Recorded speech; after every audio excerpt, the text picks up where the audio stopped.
Bella, this story is called Flower Babies. It's a story about some children that are just a few years older than you. So keep that in mind as I tell you this story. How do I tell this story about my son and the boys and the kid across the street? It's not just about the boys, really, but about the town and the people of the town, our town. Remember that one? Early 20th century? Well, it was our town, all right, with some of those same things in place, the soda fountain.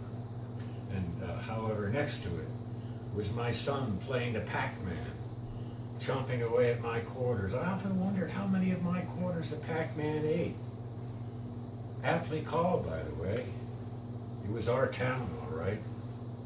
Late 20th century, with some subtle changes. During the time that we lived there, the police changed their markings from to serve and protect to pride and professionalism. The town was small by present American standards, nestled and cradled between the Rocky Mountains and the Colorado High Plains. And I liked it.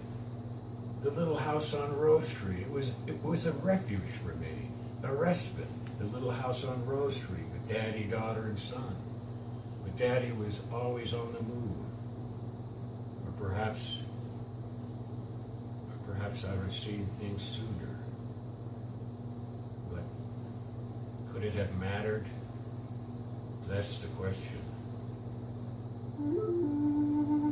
The almost hurricane winds blowing the dust through the glass window panes, and the searing heat of the wheaten corn plains, and the dust devils spiraling off the plains like angry women in skirts upside down into the foothills, and in the winter a blanket of snow, and you could ski from the mountaintops to the wheat fields, and then the tumbleweed was piling up on the snow fences, and you knew it was spring.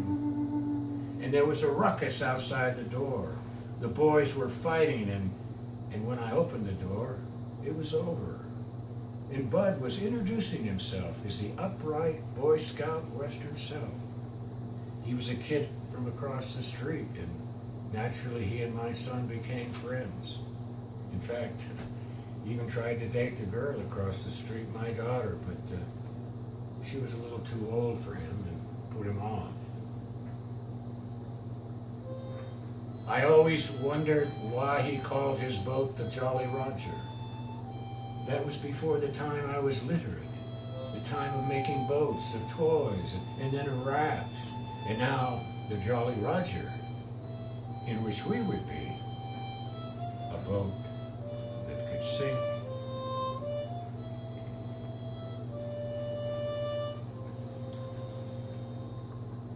This story will be continued on the next Flower Babies, along with Bella's story that she's going to write, a new story about how the girls and their mother get out of the haunted house.